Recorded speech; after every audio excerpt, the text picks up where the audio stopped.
සුබ සන්ධ්‍යාවක්. ඔන්න ඉතින් අදත් සුපුරුදු පරිදි සොඳුරු වූ ළමා ලෝකේ වර්ණවත් දැස සොයා යන පාට සඳහාවේ වර්ණවත් වූ ළමා වේ තුලින් අපි ආවා ඔයාලගේ නිවසට.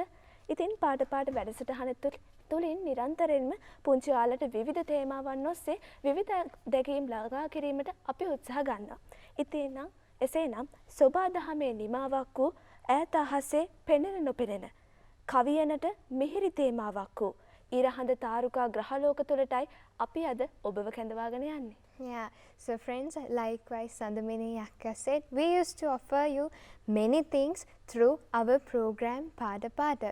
So friends, if somebody asks you a question like this, do you like to go to space? If you have the opportunity, will you go to space? If somebody asks me this, I will surely say, yes, I would love to.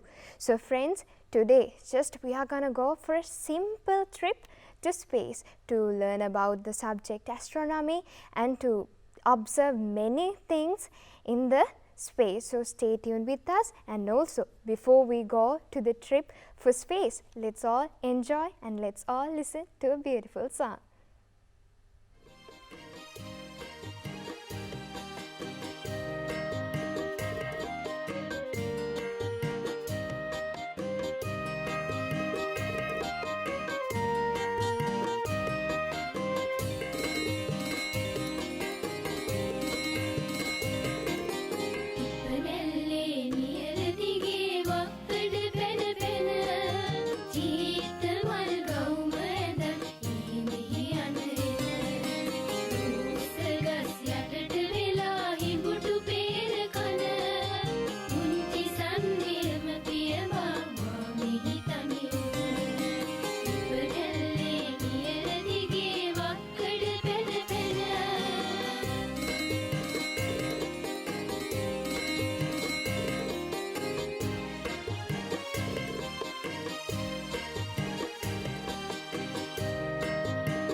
අපි දැන් රස වින්දේ හරිම ලස්සන ගීතයක්.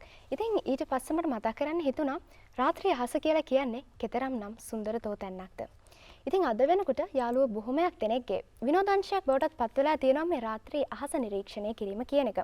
විවිධ අභ්‍යවකාශ වස්තුන්, මේ තාරකා විද්‍යාව වගේ දේවල් ගැන. ඉතින් අද අපි තීරණය කළේ මෙන්න මේ වගේ දේවල් ගැන යාළුවොත් එක්ක දැනුම බෙදා හදා ගන්න ඕනි කියලා. එහෙම නේද නංගි? ඔව් අනිවාර්යයෙන්ම මොක්ෂක්කේ.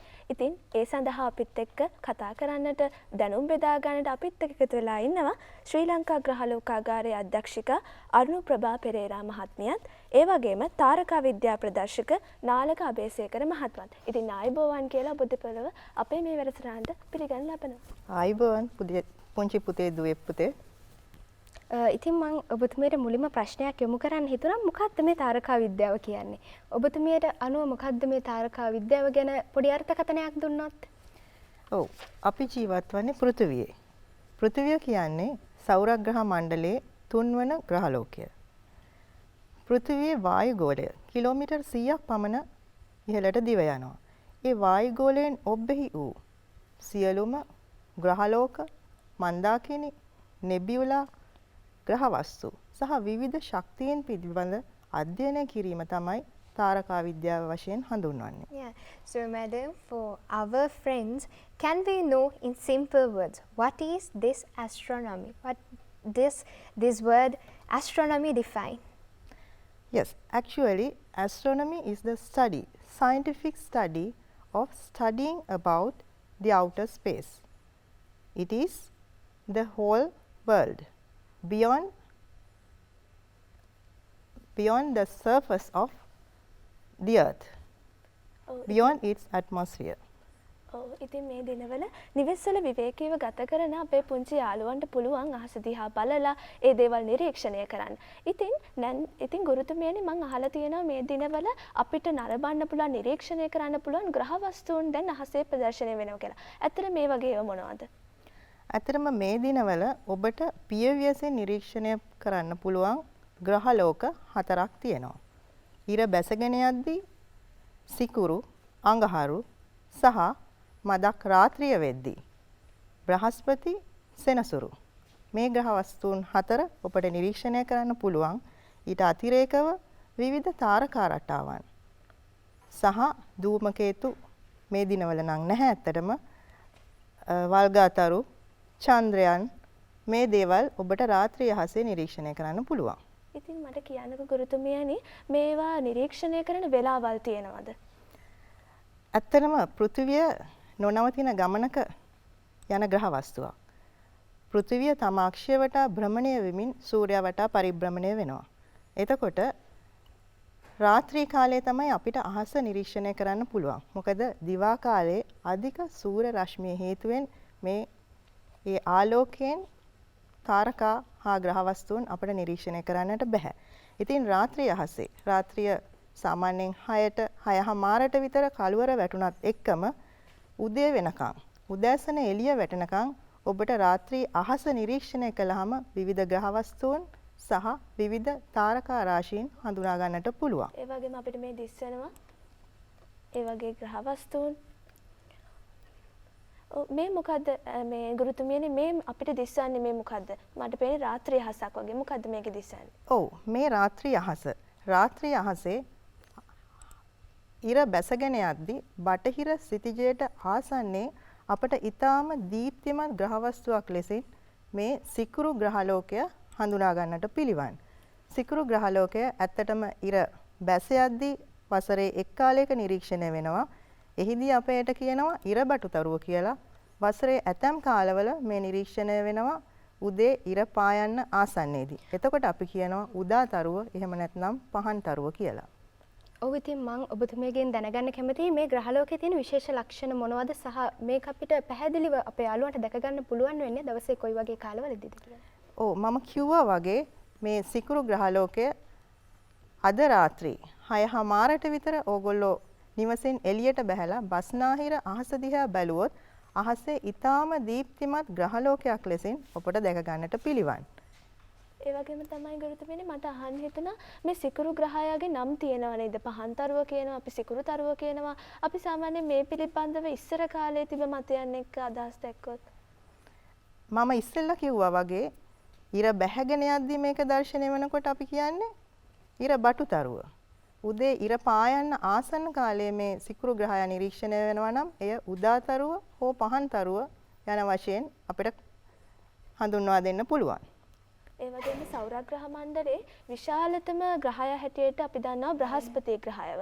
මේ බ්‍රහස්පති ග්‍රහයගේ විශේෂ ලක්ෂණ තියෙනවද? ඇත්තටම ඔව් බ්‍රහස්පති කියන්නේ යෝධ වායුමය ග්‍රහලෝකයක්. ඒක මේ දිනවල මනා පැහැදිලිව නිරීක්ෂණය කරන්න පුළුවන්. බ්‍රහස්පති ග්‍රහයාගේ චන්ද්‍රයන් 82ක් සිටිනවා. අපිට මේ තිස්වන්නේ ඒ බ්‍රහස්පති ග්‍රහය. ඉතින් මොන වගේ කාලවලදීද මේ බ්‍රහස්පති ග්‍රහයව අපිට දැක ගන්න පුළුවන් වෙන්නේ? වසරේ මේ කාලයේදී බ්‍රහස්පති ග්‍රහයා අහසේ හොඳින්ම නිරීක්ෂණය වෙනවා. රාත්‍රී 8 සිට උදෑසන 4 පමණ දක්වා වෙනකන් ඒ අහසේදී මේ බ්‍රහස්පති ග්‍රහයා නිරීක්ෂණය වෙනවා.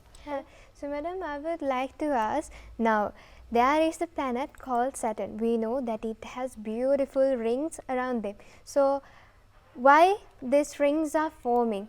For which things? Yes, those rings surrounding the Saturn, they are formed with various soil particles. So they are colorful and that is the special feature of identifying here you Saturn. can see මේ ආකාරයෙන් දිස් වෙනවා. ඉතින් මම ඔබතුමියගෙන් අහන්න කැමතියි මේ සෙනසුරු ග්‍රහයාගේ මේ වලල්ල එහෙම නැත්නම් මේ චක්‍රය හැදිලා තියෙන්නේ මොන වගේද? පාෂාණ කැබලි වලින් තමයි මේ වලල්ල නිර්මාණය වෙලා තියෙන්නේ. ඒවා සෙනසුරු ග්‍රහයාගේ තියෙන ගුරුත්වාකර්ෂණ බලය මගින් ඇද බැඳ තබා ගන්නවා. එය දීප්තිමත් වලලු රාශියක් වශයෙන් මෙසේ සෙනසුරු ග්‍රහයා වටේ දිස් වෙනවා.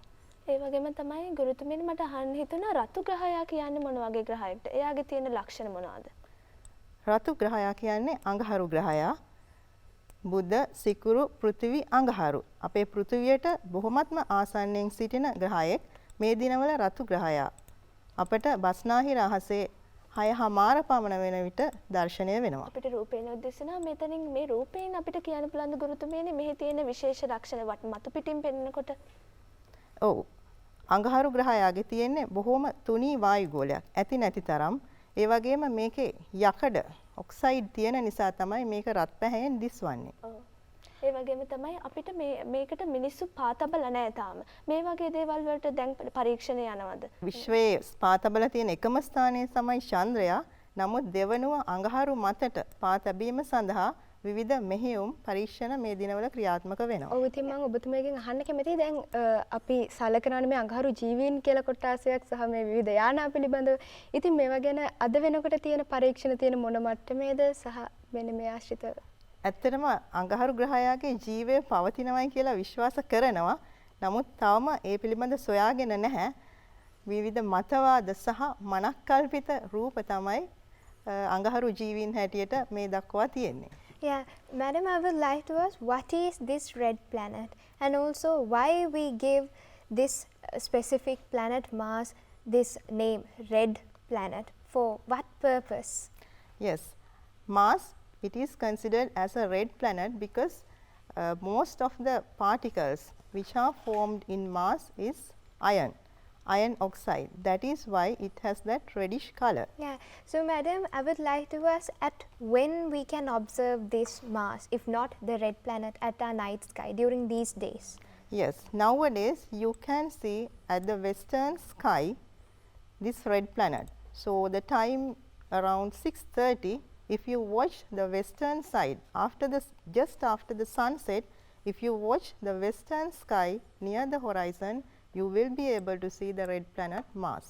ඔව් ඇත්තටම සෞරග්‍රහ මණ්ඩලයේ අවසානයේටම තියෙන ග්‍රහයන් දෙදෙනා තමයි නෙප්චූන් සහ යුරේනස් කියන්නේ. ඉතින් ගුරුතුමියගෙන් මට අහන්න හිතුණා මේ නෙප්චූන් සහ යුරේනස් දෙදෙනා ඇයි අන්තිමටම පිහිටලා ඒ දෙන්න නිල් පාට වෙලා තියෙන්නේ? ඒකත් නෙප්චූන් යුරේනස් නෙප්චූන් මේ ග්‍රහලෝක දෙක තමයි සෞරග්‍රහ මණ්ඩලයේ පිහිටීම අතින් දුරස්තව තියෙන්නේ. මෙයට හේතුව ඒ ග්‍රහලෝක ගමන් ගන්නේ ඒ ග්‍රහලෝකවලට සුවිශේෂී වූ කක්ෂවල નિયમિત ගමන් මාර්ගයක් තියෙනවා. සෞරග්‍රහ මණ්ඩලයේ පිළිවෙලින් බුධ, සිකුරු, පෘථිවි යනාදී ලෙසින් නෙප්චූන් අවසානයේට පවතින ඒ ග්‍රහ වස්තුව. ඒ වගේම සෙනසුරට පස්සේ තියෙන්නේ යුරේනස්. ඒ යුරේනස් ග්‍රහයාගෙත් වටේ තියෙනවා කිසියම් හෝ වලල්ලක්. ඒ වලල්ල සෑදිලා තියෙන්නේ මේ සෙනසුරුගේ හැදිලා තියෙන පාෂාණ වලින්මද? එවැනිම පාෂාණ කොටස් තමයි මේ වලල්ල නිර්මාණය වෙලා තියෙන්නේ. නමුත් මේ වලල්ල බොහොම තුනී වලල්ලක් ආකාරයෙන් තමයි පවතින්නේ. ඔව් මට ඔබතුමගෙන් අහන්න හිතුණා 2006 අවුරුද්දේ අගෝස්තු මාසයේ වෙනකොට ප්ලූටෝ අපේ ග්‍රහලෝක අතරින් අපේ පවුල අතරින් ඉවත් වෙලා තියෙනවා. මේකට හේතුව මොකද්ද? ඇත්තටම ග්‍රහලෝකයක් වෙන්න නම් ග්‍රහලෝකයක සුවිශේෂී කාරණා කිහිපයක් සම්තෘප්ත කරන්න ඕනේ. එකක් තමයි එහි ගෝලාකාර බව. අනෙක નિયમિત ගමන් මාර්ගයක සූර්යයා වටා පරිභ්‍රමණය වීම. ඒ වගේම මේ ගමන්පථය පිරිසිදු වීම. මේ ගති ලක්ෂණ වලින් ප්ලූටෝගේ යම් යම් ගති ලක්ෂණ ඉවත් වුණා. ඒ හේතුවෙන් තමයි ප්ලූටෝ වාමන ග්‍රහලෝකයක් ලෙසින් දැන් පවතින්නේ. එය තවදුරටත් සෞර ග්‍රහ මණ්ඩලයේ ග්‍රහ වස්තුවක් ලෙසින් නෙවෙයි අපි දැන් සලකන්නේ. එතකොට මේ වාමන ග්‍රහයින්ව අපිට අහසේ අපි අහස නිරීක්ෂණය කරනකොට දැක ගන්න ලැබෙන්නේ නැද්ද? එහෙම නැත්නම් මේකේ ලක්ෂණ මොනවද? විශේෂ ලක්ෂණ අපිට මේක මේ වාමන ග්‍රහය කියලා හඳුනගන්න. අතර මම කිව්වා වගේ වාමන ග්‍රහලෝක තියෙනවා. හවුමියා, මේක්, ප්ලූටෝ මේ ආදී වශයෙන් වාමන ග්‍රහලෝක 5ක් අද මේ වන විට හඳුනාගෙන තියෙනවා. ඉතින් වාමන ග්‍රහලෝකයක් නියත කක්ෂයක ගමන් කරන්නේ නැහැ සූර්යයා වටේ. ඒ වගේම ඒ ග්‍රහලෝකයක් වෙන්න නම් ඒකේ කක්ෂය පිරිසිදුව තියෙන්න ඕනේ. නමුත් මේකේ අර ගෝලාකාර බව ඒකෙන් ඉවත් වෙලා තියෙනවා. ඒ නිසා තමයි මේවා ග්‍රහලෝක නෙවෙයි වාමන ග්‍රහලෝක වශයෙන් දැන් සැලකන්නේ. Yeah. So, madam, I would like to ask, now you said about Pluto. So, what are these dwarf planets and what are the dwarf planets that we have observed so far? Yes, Ceres, Make, Haumea, Pluto, Eris, those are the 5 dwarf planets which have been identified so far. ඔව් ඉතින් අපිට ගොඩක් දේවල් කතා කරන්න තියෙනවා. අපි ගොඩක් දේවල් කතා කරා දැන් මේ සෞරග්‍රහ මණ්ඩලය පිළිබඳ. ඉතින් අපි දේවල් කතා කරමු. කොළඹ රාජකීය විද්‍යාලයේ ප්‍රාථමික අංශයේ විසින් නිර්මාණාත්මක පෙරහැරක් නිර්මාණය කළා තියෙනවා. ඉතින් මේ දේවල් ඊටමත් අගනා නිර්මාණ. මේ දේවල් අගය කිරීමට ඒ අයට අවස්ථාවක් ලබා දීලා අපි මේ දේ රඳවමු. මේ විශේෂ කටයුත්තක්. දැන් පස්සකට වැඩි කාලයක් අපි මේ කොරෝනා සංකටයත් එක්ක ජීවත් වෙනවා. මේ නිසා අධ්‍යාපන කටයුතු, බාහිර කටයුතු සුබුරුදු විදියට කරගන්න බැරි වෙලා මේ තියෙන්නේ. හැබැයි රාජකීය විදුහලේ අපි කොරෝනා සංකටයේ බලපෑම හින්දා ආපස්සට ගියේ නැහැ. අපි මාර්ගගත ක්‍රමයට එහෙමත් නැත්නම් ඔන්ලයින් ක්‍රමයට අපේ පාසලේ ඇසළ පෙරහැර සංවිධානය කළා. දැන් අපි මෙතෙන් සිට ඇසළ පෙරහැරත් සමග සම්බන්ධ වෙමු. ස්තුතියි ඔබ දෙදෙනාට.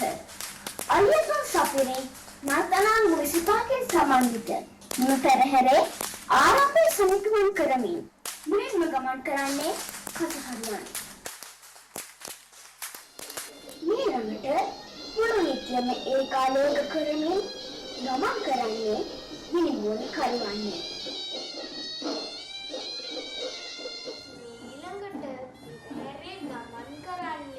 බෞද්ධ කොටි රැගත් කණ්ඩායමයි.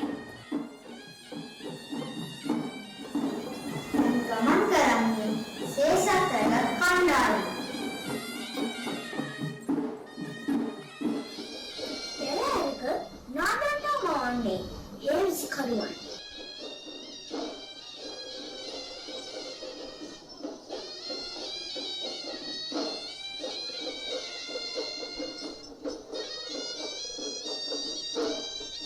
පෙරහැරට ගාම්භීරත්වයක් ගෙන දෙමින් අලියතුන් ගමන් කරන ආකාරයයි මේ.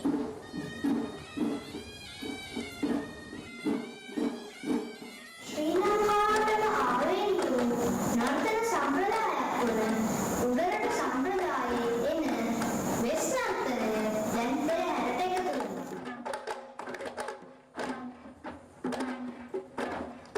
ඊළඟට පෙරහැරේ ගමන් කරන්නේ වඩිග පාත්‍රය නර්තනයයි.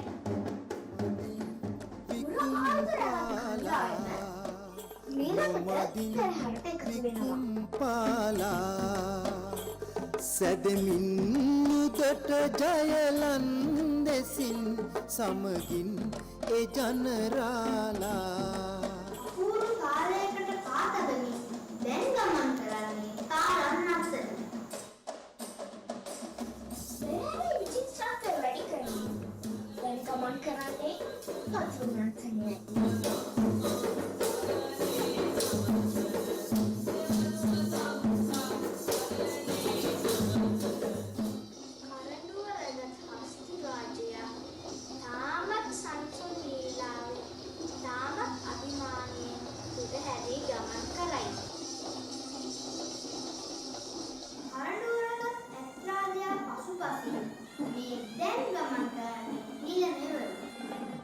ඔබට දිස්වන්නේ රබන් නර්තන කණ්ඩායමක් පෙරහැරට එකතු වන අවස්ථාවයි.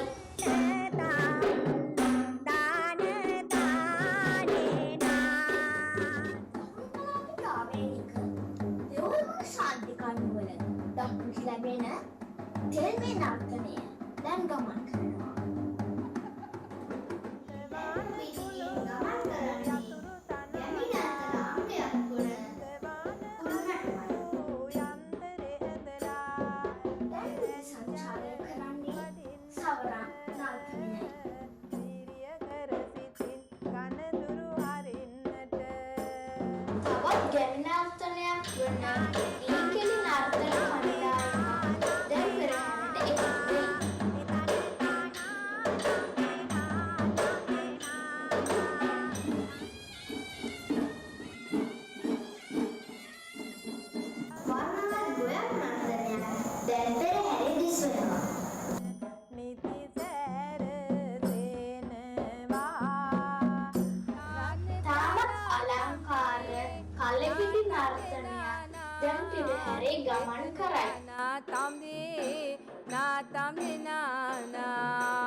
ඔබ දකින්නේ ශාවර නර්තනයයි.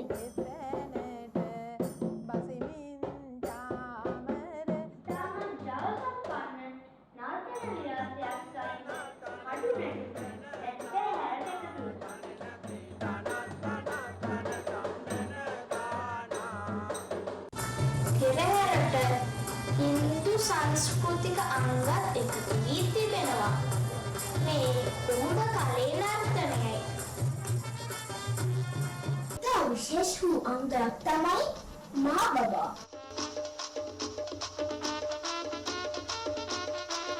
දැන් පෙරහැරට එකතු වන දෙවියන් දෙසා කරන කාවඩි නර්තනය.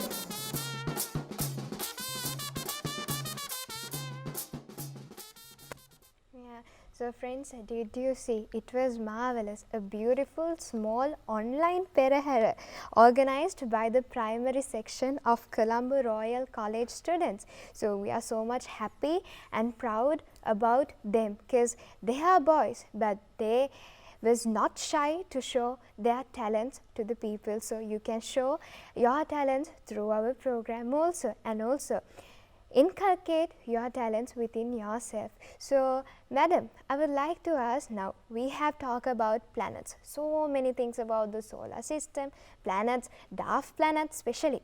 So what are constellations, and what are the constellations that we can see during this time, I mean during the month of July?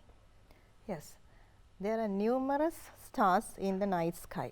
So if you see the night sky, you can see a lot of stars, but out of them there are some bright stars. So in the night sky, by joining those bright stars, people have created some mythical items, animals or some other human figures. So these are called constellations. In the night sky, there are 88 identifiable constellations. So out of them, nowadays you can clearly see Leo, Scorpion, Sagittarius, some other constellations. ඔව් ඉතින් මම ඔබතුමාගෙන් අහන්න කැමති මේ වගේ තාරකා රට අපිට අහස දක්නට ලැබෙන කොයි දිශාවන්ගෙන්ද සහ කොයි කාලවලදීද මේ වගේ තාරකා රට අපිට දක්නට ලැබෙන්නේ කියලා. ඔව්දුව මම පොඩක් මුලින් කියන්න කැමතියි මේ තරු රටා ඔයගලන්ට පෙන්වන්න මම භාවිතා කරන්නේ එක්තරා මුදුකාංගයක්. ඒකට අපි ස්ටෙලාරියම් කියලා කියනවා. මේක ඕගොල්ලන්ට නොමිලේ අන්තර්ජාලයෙන් ලබා ගන්න පුළුවන් මුදුකාංගයක්. මේ ඔබට පේනවා නම් තිරේ මම දැන් දක්වලා තිනවා ඒ සඳහා ඔබ යා යුතු වෙබ් අඩවිය ස්ටෙලාරියම් කියලා මේ වචනය ඔයගොල්ලෝ වෙබ් බ්‍රවුසරේ ටයිප් කරලා ඔයගොල්ලන්ට මේ මුදුකාංගය නොමිලේ අන්තර්ජාලයෙන් ලබා ගන්න පුළුවන්. ඒ විදිහට ඒක ලබා ගත්තොත් ඕගොල්ලන්ට හරියට ග්‍රහලෝකාගාරයක් ගෙදර තියෙනවා වගේ. මේ විදිහට ස්ටෙලාරියම් කියලා ටයිප් කරලා සර්ච් කරන්න. එතකොට මෙන්න මේ වෙබ් අඩවියට ඇවිල්ලා ඔයගොල්ලන්ට මේ මුදුකාංගය නොමිලේ ලබා ගන්න පුළුවන්. ඉතින් ඒ හරහා තමයි දැන් මම මේ දුවහ ප්‍රශ්නට උත්තර දෙන්න හදන්නේ. දැන් මේ තියෙන්නේ මේ දවස්වල රාත්‍රී 6:00ට විතර තමයි සූර්යයා බැහැලා යන්නේ. ඒ සූර්යයා බැහැලා ගියාට පස්සේ අපිට දිස්වන අහස ඔයගලන්ට මේ අද දිනය සහ වේලාව දර්ශනය වෙනවා ඇති. ජූලි 31 හවස 6:00 තමයි මේ දක්වලා තියෙන්නේ. ඉතින් දැන් අපේ ගුරුතුමිය මේ බටහිර සිතිජයේ දිස්වන දීප්තිමත් ග්‍රහලෝක දෙකක් ගැන කිව්වා. සිකුරු සහ අඟහරු. මේ ග්‍රහලෝක දෙක පිහිටලා තියෙන්නේ මෙන්න මේ සිංහෙක්ගේ හැඩයගත් තාරකා රූපයක්. ඔයගන්ට පේනවද? මේ තමයි සිංහ තාරකා රූපය නැත්නම් ලියෝ කොන්ස්ටලේෂන් එක. මෙන්න මේක පසුබිම් කරගෙන තමයි මේ ග්‍රහලෝක දෙක අද අහසේ ඔයගලන්ට දකින්න තියෙන්නේ. සිංහ තාරකා රටාවේ ඉන්න දීප්තිමත්ම තාරකාව ගැනත් මම ඔබතුමාගෙන් අහලා දැනගන්න කැමතියි. ඔව්දුව. දැන් අපි මේ දවස්වල බටහිර අහස දිහා බැලුවාම මේ රතු පාට තිතක් වගේ පේන්නේ අඟහරු කියලා ගුරුතුමිය කිව්වනේ. මේ රතු පාට ග්‍රහ වස්තුව ආසන්නයේම ඉතා දීප්තිමත් ආකාශ වස්තුවක් තියෙනවා. ඒක ග්‍රහලෝකයක් නම් නෙමෙයි. ඒක තරුවක්. ඒ තරුව තමයි රෙගියුලස් තාරකාව. මේ රෙගියුලස් තරුව සිංහ තාරකා රූපයේ දීප්තිමත්ම තරුව වෙනවා. සිංහ තාරකා රූපයේ පහසුවෙන්ම හඳුනා ගන්න පුළුවන් මේ ප්‍රශ්නාර්ථ ලකුණක් වගේ තියෙන එහෙම නැත්නම් දෑකැත්තක් වගේ තියෙන කොටස. ඇත්තටම ප්‍රශ්නාර්ථ ලකුණ අනිත් පැත්ත හැරිලායි තියෙන්නේ. ඒ ප්‍රශ්නාර්ථ ලකුණේ තිත එහෙම නැත්නම් දෑකැත්තේ මිට විදිහට තියෙන මෙන්න මේ දීප්තිමත් තාරකාව තමයි සිංහ රාශියේ දීප්තිමත්ම තරුව වන රෙගියුලස් තාරකාව. මම අහන්න කැමති මේ සිංහ රාශිය මේ නැත්නම් තාරකා රටාව කොයි වගේ කාලවල වලදී අපිට දක්නට ලැබෙන්නේ? ඔව් දැන් මේ ජූලි මාසය සිංහ තාරකා රූපයේ ඇත්තටම බැසගෙන යන ඉර බැහැගෙන යනකොට තමයි අපිට දර්ශනය වෙන්නේ. එතකොට අප්‍රේල් මැයි වගේ මාස සිංහ තාරකා රූපයේ අපේ හිස් මුදුනේ දර්ශනය කරලා බලන්න සුදුසු කාලයක් වෙනවා. Yeah, so friends, that was the constellation of Leo. And as sir said, Regulus is the brightest star in the constellation Leo. But this time we cannot observe this constellation. But anyhow, you can observe and see. So try to explore the night sky today. ඔව්. ඉතින් ඒ වගේම මේ තරු රටාවල හැඩ අනුව අපි කොහොමද මේ අහසට ගිහිල්ලා මේ තරු රටා නිරීක්ෂණය කරන්නේ? ඔව්දුව. දැන් අපි ඉස්සෙල්ලාම මේක නරඹන දුවල පුතාලට ප්‍රශ්නයක් තියෙන පුළුවන් තරු රටාවක් කියන්නේ මොකක්ද කියලා. අර ගුරුතුමියත් ඒක පැහැදිලි කළා. ඒක ඉංග්‍රීසි භාෂාවෙන් කරපු නිසා මම සිංහලෙන් ඒක කියන්න කැමතියි. අපි අහස බැලුවාම අපිට තරු දහස් ගාණක් දර්ශනය වෙනවා. ඉතින් අපේ මුතුන් මිත්තෝ මේ තරු දිහා බලලා ඒවා සිතින් යා කරලා නොයිකුත් මනක් කල්පිත රූප නිර්මාණය කරගත්තා. යාබදව තියෙනා වගේ පේන තරු හිතින් යා කර නිර්මාණය කරගත් මනක් කල්පිත රූප සමූහයක් තමයි තාරකා රටා එහෙම නැත්නම් තාරකා රාශි කියලා හඳුන්වන්නේ. ඉතින් මේවා සමහර විට සත්තුන්ගේ හැඩයට ගන්නවා, සමහර විට විවිධ භාණ්ඩවල හැඩය ගන්නවා, සමහර විට මනක් කල්පිත චරිත, ඒ කියන්නේ සුරංගනා කතාවල එන වගේ චරිත වල හැඩයට තමයි මේගොල්ලෝ නිර්මාණය කරලා තියෙන්නේ. මේවා ගණනින් 88ක් නිර්මාණය කරගෙන තිබෙනවා. ඉතින් ඒ 88ම අපිට බලන්න නම් අවුරුද්ද පුරාම අහස නිරීක්ෂණය කළ යුතුයි. සාමාන්‍යයෙන් 40ක් පමණ එක රාත්‍රියකට තාරකා රූප දැක ගන්න පුළුවන්.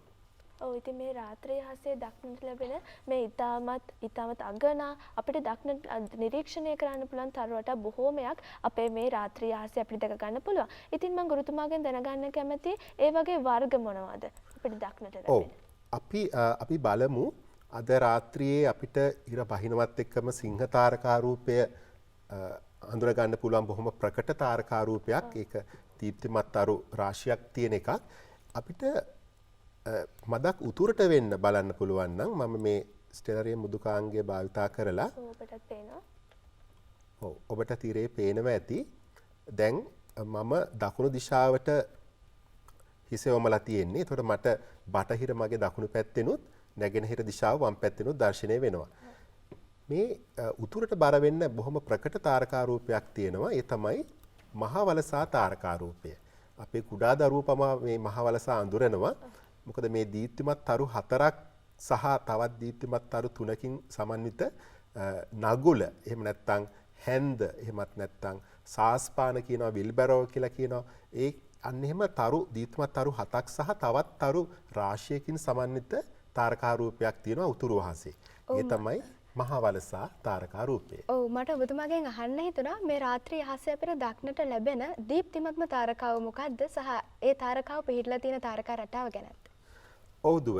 දැන් අපිට සාමාන්‍යයෙන් ඉතා කළුවර අහසක් තියෙන වෙලාවක තරු 3000ක් පමණ පීවැසින් බලා ගන්න පුළුවන්. ඒ අනුව අපිට අහසේ කර්දයක් තමයි පෙනෙන්නේ. ඒතර සම්පූර්ණ අහස ගත්තොත් තරු 6000ක් විතර පීවැසින් වළමන්න පුළුවන්. මේ අතරින් දීප්තිමත්ම තාරකාව වන්නේ සිරියස් තාරකාව. එය අපිට මේ දවස්වල පාන්දර හසේ තමයි දැర్శණය වෙන්නේ. ඒක අයිති වෙන්නේ මහ බල්ලා කියන තාරකා රූපයට. අපි පස්සේ ඒක නරඹමු. දැනට මේ වෙලාවේදී අපිට සිරියස් තරුව දැర్శණය වන්නේ නැහැ. ඒ වුණත් රාත්‍රී හසේ 4 වෙනියට දීප්තිමත් තරුව වන ආක්ටෝරස් තරුව අපිට මෙන්න මේ ස්ථානයේ බලා ගන්න පුළුවන්. මේ තියෙන්නේ ආක්ටෝරස් තරුව එඬේරා එහෙම නැත්නම් ගොපල්ලා කියන තාරකා රූපයට තමයි ඒක අයිති වෙන්නේ.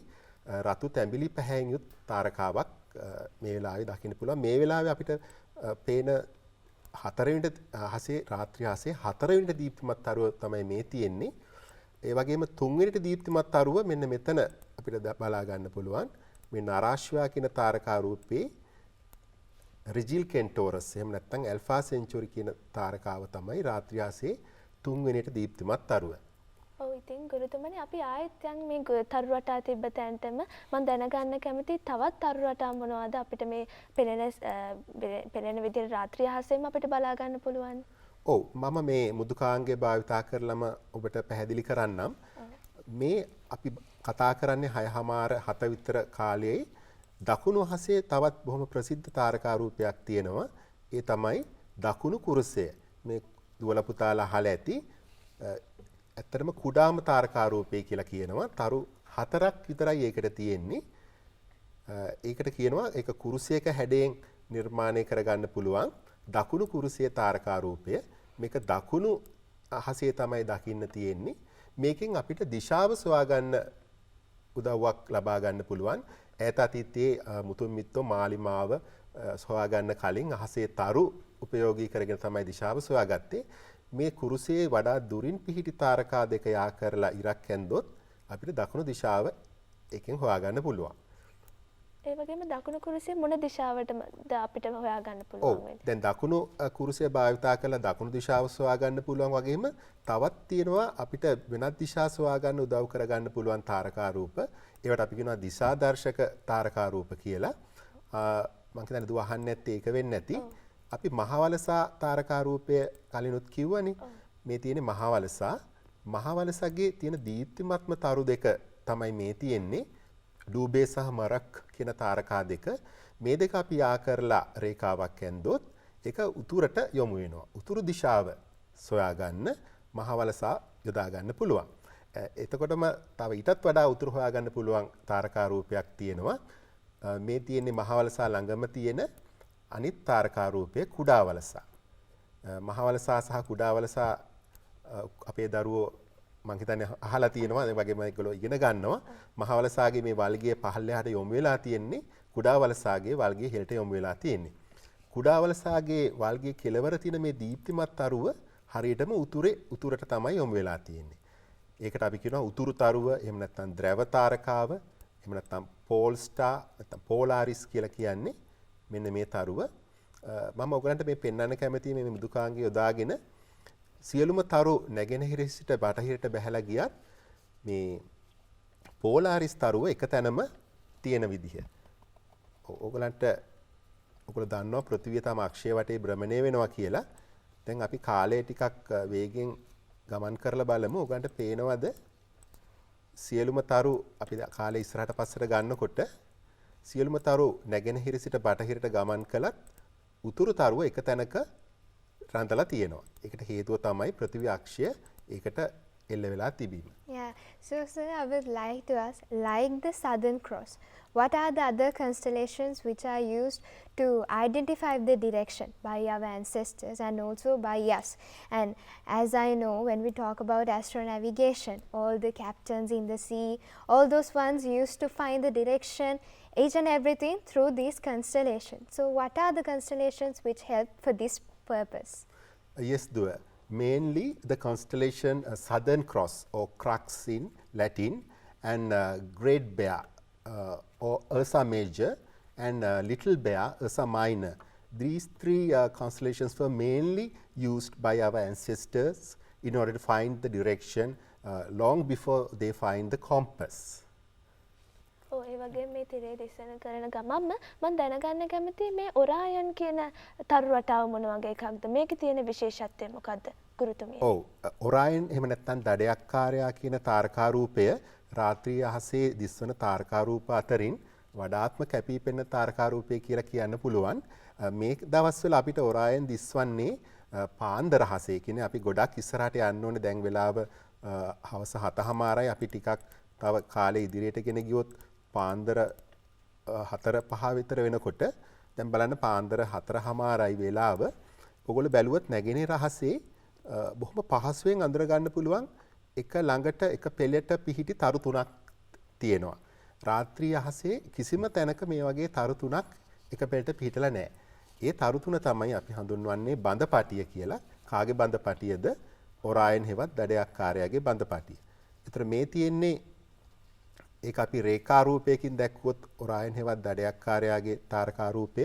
එතකොට මනක් කල්පිත චිත්‍රය එකට අපිට මේ විදිහට යොදන්න පුළුවන්. මුගුරක් අතින්ගත් මිනිසෙක් තමයි මේ ඉන්නේ. මෙයා මේ මුගුර එයා එල්ල කරන්නේ යාට අනින්න එන මේ ගවයාට නැත්නම් වෘෂභ තාරකා රූපයේ ඇසලින්ම තියෙනවා.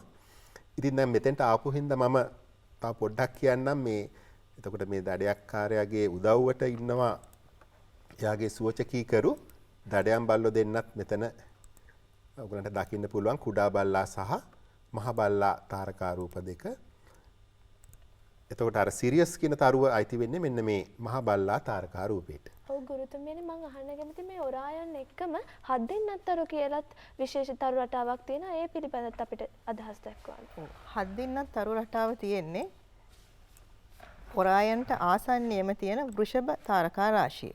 එතකොට මේක තරු 7ක් විදිහට තමයි අපිට දෘශ්‍යමාන වෙන්නේ. නමුත් ඇත්තටම බලනවා නම් දුරේක්ෂයක් තුලින් බලද්දී මේක තරු රාශියක් තියෙන තරු පොහුරක්. එතකොට මම ඔබතුමියගෙන් දැනගන්න කැමතියි මේ හත් දිනක් තරු රටාව අපිට කොයි කාලේ වගේද සහ කුමන වෙලාවන් වලදීද නිරීක්ෂණය කරන්න පුළුවන් වෙන්නේ කියලා.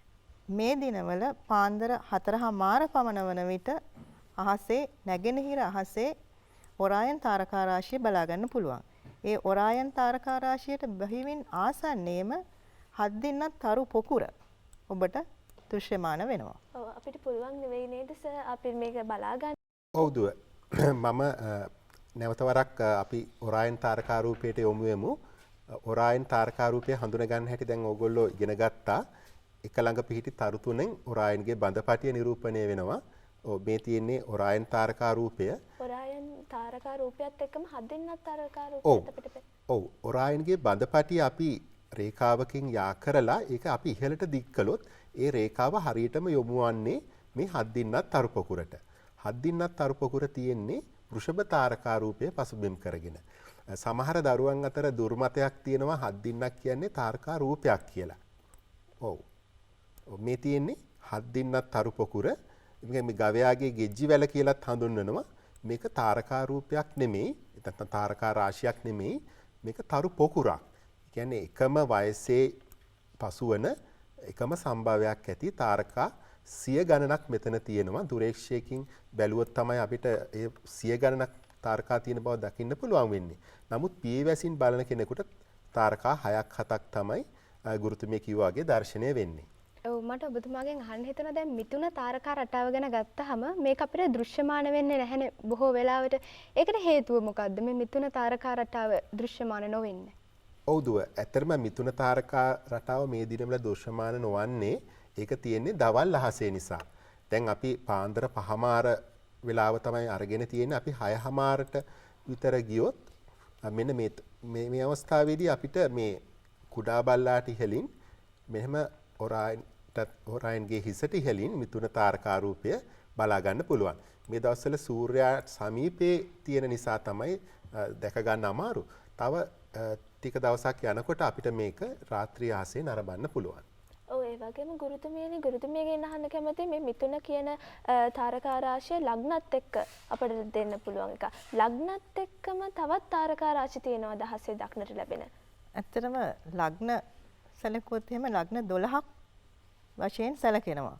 මේෂ, වෘෂභ, මිථුන, කටක, සිංහ, කන්‍යා, තුලා වශයෙන් මේ ආදී වශයෙන් ලග්න 12ක් නක්ෂත්‍රය තමයි ඒ ලග්න සම්බන්ධයෙන් කියවෙන්නේ. ඉතින් මේවත් වෙන්නේ අර තාරකා රටාවන් සහ ඒ අනුසාරයෙන් විවිධ හැඩතල. ගුරුතුමා කිව්වා වගේ විවිධ රූප, මිනිස් රූප, භෞතිකමය රූප මවාගෙන ඒ අනුසාරයෙන් නිර්මාණය කරගත්ත මනස්කල්පිත රූප තමයි මේ ලග්න කියලත් හඳුන්වන්නේ. A famous constellation pattern is Ursa Major. If not, the Ursa Minor constellation patterns. Those two are so much famous. A brief explanation about these two constellations. Yes, the Ursa Minor and Ursa Major, Little Bear and Great Bear, are located in the northern sky. So, and these are very prominent constellations. Anybody can easily identify them with unaided eyes, the northern direction. ඔව් ඒ වගේම සෞරග්‍රහ මණ්ඩලය අපි දැන් තරු රටා ගැන කතා කරානේ. ඒ වගේම සෞරග්‍රහ මණ්ඩලය සහ ග්‍රහයන් අතර ඒ එලිප්සාකාරයේ වටේ අපිට ඒක පවත්වා ගන්න ගුරුත්වාකර්ෂණයේ බලය අවශ්‍ය වෙනවා නේද? ඒ පිළිබඳව අපිට පොඩ්ඩක් දැනුවත් කරොත්. ඔව් සූර්යයා සෞරග්‍රහ මණ්ඩලයේ මැදේ තියෙන්නේ. සූර්යයා වටේ තමයි මේ සෞරග්‍රහ මණ්ඩලයේ සමන්විතන ග්‍රහලෝක 8 පරිභ්‍රමණය වන්නේ. සූර්යයා විසින් මේ ග්‍රහලෝක විශ්වයට ඇදී නොයා ඒ નિયમિત කක්ෂතලයේ පවත්වා ගන්නේ මේ සූර්යාගේ තියෙන ගුරුත්වාකර්ෂණ බලයේ හේතුවෙන්. ඒ වගේම මේ ග්‍රහලෝකවලත් ගුරුත්වාකර්ෂණ බලයක් තියෙනවා. ඒ ග්‍රහ වස්තුවේ විශාලත්වය මත රඳා පවතිනවා. ග්‍රහලෝකවල තියෙන උපග්‍රහයන් නැත්නම් චන්ද්‍රයන් ඒවා ඒ ග්‍රහලෝකයෙන් ඉවතට ඇදී නොයා ග්‍රහයා වටේ භ්‍රමණය කරවන්නේ ඒ ග්‍රහ වස්තුව මගින් ඇති කරන ගුරුත්වාකර්ෂණ බලය මගින්. මන්දාකිනිත් අපිට අපේ මන්ද ශීරපතයට ඒත් එක්කම තවත් මන්දාකිනි තියෙන්න පුළුවන්. ඒව ගැනත් අපි දැනගන්න කැමතියි. ඔව් දැන් අපි දන්නවා අපි ඉන්නේ පෘථිවිය කියන ග්‍රහලෝකයේ. මේ පෘථිවිය කියන ග්‍රහලෝකය සූර්යයා නම් තරුවක් වටා භ්‍රමණය වෙමින් තමයි පවතින්නේ. තවත් ග්‍රහලෝක 7ක් ඇතුව සහ තවත් විවිධාකාර අභ්‍යවකාශ වස්තුන් ග්‍රහක වල්ගාතරු උල්කා යනාදී වශයෙන්. ඉතින් මේ සමස්ත සෞරග්‍රහ මණ්ඩලයේ පිහිටලා තියෙන්නේ තරු බිලියන ගණනකින් සමන්විත ව්‍යුහයක් තුල. ඒක තමයි අපි කියන්නේ මන්දාකිනියක් කියලා. ඉතින් මේ අපි ඉන්න මන්දාකිනියට නම දීලා තියෙන්නේ ශීරපතය. ශීරපත මන්දාකිනිය කියලා. මේ ශීරපත මන්දාකිනිය තුල තරු අවම වශයෙන් බිලියන 400ක්වත් තියෙනවා කියලා විද්‍යාඥයෝ අනුමාන කරනවා. ඒක මේ විශාල දූවිලි වලාවක් වගේ තමයි තියෙන්නේ. ඉතා ඈත විශ්වයට ගිහිල්ලා නිරීක්ෂණය කළොත් කාට හරි අපේ මේ ශීරපතය මෙන්න මේ ආකාරයට දැක ගන්න පුළුවන්. මෙහි අඩංගු එක තිතක් තමයි අපේ සූර්යයා. සූර්යයා නම් තාරකාව. ඉතින් මේ වගේ තවත් මන්දාකිනි අවම වශයෙන් බිලියන 100ක්වත් විශ්වයේ පවතිනවා කියලා විද්‍යාඥයෝ අනුමාන කරනවා. ඒවා මේ ඔක්කොම මේ හැඩය ගන්නෙ නෑ. දැන් අපේ මන්දාකිනියට කියනවා සර්පිලාකාර හැඩයිනුත් මන්දාකිනියක් කියලා. ඊට අමතරව අක්‍රමවත් හැඩති මන්දාකිනි, ඕවලාකාර මන්දාකිනි, ඉලිප්සාකාර මන්දාකිනි යනාදී වශයෙන් විවිධ හැඩයෙන් යුත් මන්දාකිනි විශ්වයේ පවතිනවා. ඒතර ගුරුතුමිය සඳහන් කළ ඇන්ඩ්‍රොමීඩා කියන මන්දාකිනියත් මේ අපේ මන්දාකිනිය වගේ සර්පිලාකාර හැඩයිනුත් මන්දාකිනියක්. ඒ අපේ මන්දාකිනිය සිට ආලෝක වර්ෂ මිලියන 2.5ක් පමණ දුරින් පිහිටා තිබෙනවා. නමුත් පියවියසින් දකින්න පුළුවන් අහසේ කුඩා පුළුන් රොදක් වගේ බලා ගන්න පුළුවන් ආකාශ වස්තුවක්. මට ගුරුතුමියගෙන් අහන්න හිතුණා මේ චන්ද්‍රයා ගැන. චන්ද්‍රයා කියන්නේ අහසේ බැලුවාම ඊටමත් විශේෂිත වූ ලක්ෂණයක්, විශේෂිත වූ නිරීක්ෂණය කරන්න පුළුවන් ග්‍රාහක වස්තුවක්. ඉතින් ඇත්තටම පුංචි හැඳින්වීමක් කරන්නකෝ අපේ මේ බලන් ඉන්න පුංචි යාළුවටත් එක්ක මේ හඳ කියන්නේ මොකද්ද? මේ චන්ද්‍රයා කියන්නේ මොකක්ද? පෘථිවියට ආසන්නයේම තියෙන ග්‍රහ වස්තුව තමයි චන්ද්‍රයා. චන්ද්‍රයා පෘථිවියේ උපග්‍රහයෙක්. එතකොට චන්ද්‍රයාට පෘථිවිය වටා එක්වරක් පරිභ්‍රමණය වීමට දින 28ක කාලයක් ගත වෙනවා. චන්ද්‍රයා පෘථිවියට ආසන්නයේ තිබුණත් එහි මුලින්ම පා තැබුවේ 1969 ජූලි 21 වෙනිදා. අදින් වසර 52කට පෙර. ඉතින් චන්ද්‍රයා දෙස අපි පියවියසින් බැලුවොත් ඔබට චන්ද්‍රයාගේ චන්ද්‍ර කලා හඳුනා ගන්න පුළුවන්. අපි දුරයක්ෂයක් හරහා චන්ද්‍රයා බැලුවොත් චන්ද්‍රයාගේ මතු පිට ඇත්තටම ඒ පෙනෙන සුමට ගතිය නැහැ. එහි ආවාට විශාල ගණනකින් සැදුම්ලත් ආකාශ වස්තුවක්. වඩදිය බාදිය සංසිද්ධිය ඇති වෙන්නේ මේ චන්ද්‍රය බලපානව නේද? වඩදිය බාදිය ඇතිවීමට චන්ද්‍රයාගේ බලපෑම පෘථිවියට ඇති වෙනවා. මොකද චන්ද්‍රයාගෙන් ඇතිවන ගුරුත්වාකර්ෂණය නිසා මුහුදේ රළ උදම ඇතිවීමට බලපානවා.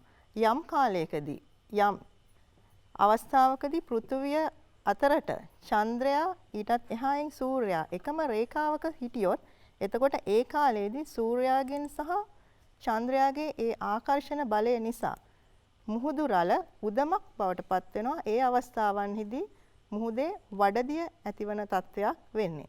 ඒ වගේම චන්ද්‍රයා පෘථිවිය සහ සූර්යයා යන රේඛාවේ ඒ ග්‍රහවස්තු තුන පිහිටියහොත් අන්න ඒ කාලයට ඇතිවන ආකර්ෂණ බල දෙපසර නිසා ඒ මුහුදු රළ ඊට වඩා පහත් තත්වයකට පත් වෙනවා. මේ අවස්ථාවේ හඳුන්වන්නේ මුහුදේ බාධ්‍ය තත්වය ඇතිවීම කියලයි. මේ දවස්වල අපි දන්නවා මේ අභ්‍යවකාශගත වෙලා තියෙන සමහර මේ දවස්වල අපිට දැනගන්න තියෙන තොරතුරු අනුව ඉතින් ඒ පිළිබඳව මේ දවස්වල අපිට අභ්‍යවකාශයට ගියපු කට්ටිය ගැනත් ඒ වගේම අපේ ලංකාවෙන් මේ දවස්වල ගියපු කට්ටිය ගැනත් අපිට දැනගන්න පුළුවන් පොඩි විස්තරයක් අපිට දැනගන්න පුළුවන්. ඔව් තාරකා විද්‍යාවට ලංකාවෙන් වෙච්ච මෑතකදී වෙච්ච ලොකුම සේවය තමයි පිටසක් වල ග්‍රහලෝක දෙකක් සොයාගත්ත අපේ ආතසී ක්ලාක් මධ්‍යස්ථානයේ විද්‍යාඥයෙක්. ඇත්තට මේක විශිෂ්ට ජයග්‍රහණයක් මේ අපේ පුංචි රටට අතිමහත් කීර්තියක් අත්කර දුන්න ඒ අවස්ථාව. පිටසක් වල ග්‍රහලෝක කියලා කියන්නේ මේ දරුව දන්නවා සූර්යාගෙන් පිට වෙනත් තරු වටා ගමන් කරන ග්‍රහලෝක. එවැනි තරු එකක් නෙමෙයි දෙකක්ම සොයාගෙන තියෙනවා අපේ ආතසී ක්ලාක් මධ්‍යස්ථානයේ විද්‍යාඥයෙක්. ඒ වගේම දැන් මේ දවස්වල හැමතිස්සෙම අපිට ඇහෙන ප්‍රවෘත්තියක් තමයි මේ අභ්‍යවකාශ සංචාර ව්‍යාපෘතිය. ඒ කියන්නේ ස්පේස් ටුවරිසම්. ඒ අනුව දැන් ඔයගොල්ලෝ දකින්න ඇති පසුගිය මාසයේ බිලියනපතියන් දෙදෙනෙක්ම අභ්‍යවකාශයට ගිහිල්ලා ආවා. ඒගොල්ලෝ ගගනගාමීන් නෙමෙයි සාමාන්‍ය මිනිසුන්. නමුත් අපි ඔබ වගේ අයට මේ වගේ ගමනක් යන්න තාම නම් අපිට මේ මෑත කාලේ හැකියාව ලැබෙන්න දන්නේ නැහැ. ඒ සඳහා අතිවිශාල මුදලක් වැය වෙන නිසා. කොහොම හරි අපේ සිත් අද ගන්නා සිද්ධියක් තමයි මේ ඇමරිකානු ජාතිකයේ බිලියනපතියන් දෙදෙනෙක් මේ විදිහට අභ්‍යවකාශයට ගිහිල්ලා සංචාරයක් කරලා ආපු එක. ඔව් ඉතින් මේ බලගෙන පුංචි යාළුවෝ ගොඩක් කැමැති ඇති මේ තාරකා විද්‍යාවට එකතු වෙන්න. ඉතින් ඒ වගේම පාසල් වල මේ සංගම් පිහිටවන්න කැමැත්තෙන් ඉන්නවා. ඉතින් මේ සංගමයක් පිහිටවන්නේ කොහොමද අපි මේ? පාසලේ තාරකා විද්‍යාව පිළිබඳ කැමැත්තක් දක්වන ඒ අභිරුචිය දක්වන දරුවන් තාරකා විද්‍යා ගුරුතුමියත් එක්ක එකතු වෙලා තාරකා විද්‍යා සංගමයක් පිහිටුවා ගන්න පුළුවන්. ඉතින් ඒකට අවශ්‍ය අනුග්‍රහය ශ්‍රී ලංකා ග්‍රහලෝකාගාරයේ විදිහට අපිට සපයන්න පුළුවන්. ඕගොල්ලන්ට අවශ්‍ය ඒ පුහුණු කටයුතු, ඒ වගේම දැනුවත් කිරීමේ වැඩමුළු, එහෙමත් නැත්නම් අපිට රාත්‍රී අහස නිරීක්ෂණ කඳවුරු මේ අනාදී විදියට ග්‍රහලෝකාගාරයේ නිලධාරී මණ්ඩලය පාසලට පැමිණිලාම ඔබට අවශ්‍ය සහයෝගය මඟ පෙන්වීම ලබා දෙන්නට අපිට පුළුවන්. ඉතින් අද දවසේ අපිත් එක්ක සහභාගී වෙලා මේ වගේ දැනුම බෙදාගත්තට ග්‍රහලෝකාගාරයේ අධ්‍යක්ෂිකා අරුණප්‍රභා මැතිණියටත් තාරකා රටා ප්‍රදර්ශක නාලක අබේසේකර මහත්මයාටත් බෙහෙවින්ම ස්තුතිවන්ත වෙනවා. ඔව් ඉතින් පුරා හෝරාවක් තිස්සේ කුඩා දරුවන් වන අපට අදහස් ලබා දුන්නට ඒ වගේම වටිනා කරුණු රාශියක් ලබා දුන්නට උපදෙපළට ඉතාමත් ස්තුතිවන්ත වෙනවා. ඉතාමත් ප්‍රණාමය පුද කරනවා. ඒ වගේම අපි මේ දේවල් ගොඩක් නැරඹුවා. අපි දර්ශන පට නැරඹුවා. ඉතින් මේ දේවල් ඕගොල්ලෝ ගෙදර ගිහිලත් නරඹන්න. ඕගොල්ලන්ට රාත්‍රී අහස නිරීක්ෂණය කරන්න පුළුවන්. අද මේ තිරේ දිස්වන දේවල්, අද මේ දැනගත්ත දේවල් ඕගොල්ලොත් කරලා බලන්න, නිරීක්ෂණය කරන්න. රාත්‍රී අහසේ බොහෝ දේවල් ඕගොල්ලන්ට නිරීක්ෂණය කරගන්න පුළුවන්. ඉතින් අද දවසට නම් අපිට යන්න වෙලාව වෙලා. එසේනම් පරිස්සමින් ඉන්න, සතුටින් ඉන්න. ඔයාලා හැමෝටම සුබ දවසක්. ආයුබෝවන්.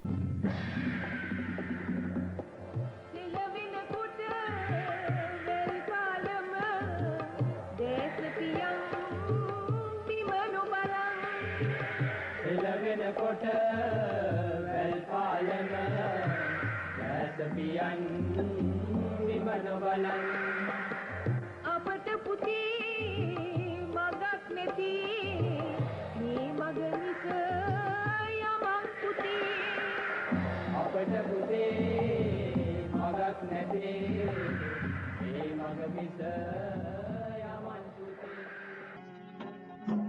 පුරාට නර නිදු තඹ දීව පරසිතු අඬදා